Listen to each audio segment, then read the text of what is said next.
नमस्कार मित्रांनो, बघा आपण पीवायक्यूच्या सिरीज मधले आता पुढचा प्रश्न बघणार आहोत.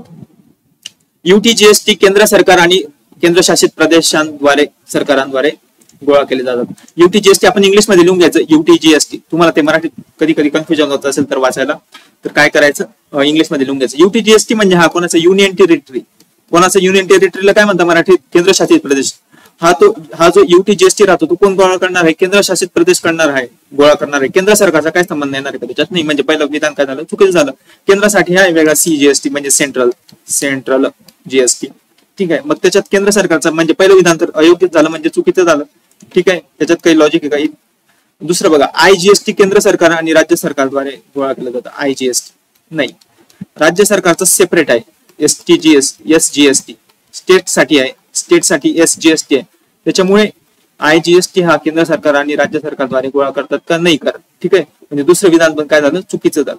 इतकं सोपं आहे. बघा किती बरोबर प्रश्न विचारला गेला, जास्त काही लॉजिक लावला गेला का त्याच्यामध्ये नाही, किंवा तुम्हाला एकदम डिटेल विचारलं का, एकदमच डीप मध्ये विचारलाय असा प्रश्न नाही. आपला प्रॉब्लेम कुठे होतं की आपण डीप मध्ये विचार करायला जातो आणि त्यावेळेस मी तुम्हाला तेच सांगितलं, अगोदर पण सांगितलं की प्रिलिम्सला अशाच प्रकारे प्रश्न काढले जातात जे त्या मिनिटाच्या आत सॉल्व्ह होतील. बऱ्यापैकी प्रश्न असेच असतात, कारण की त्यांना पण माहिती सेट करणारे क्वेश्चन की 1 तासाचा वेळ आहे आणि 1 तासात कोणत्या कॅपेबिलिटीचे कोणत्या लेवलचे प्रश्न आपल्याला टाकायचे, ते तसा सगळा अभ्यास करूनच काय प्रश्न टाकले जातात. ठीक आहे.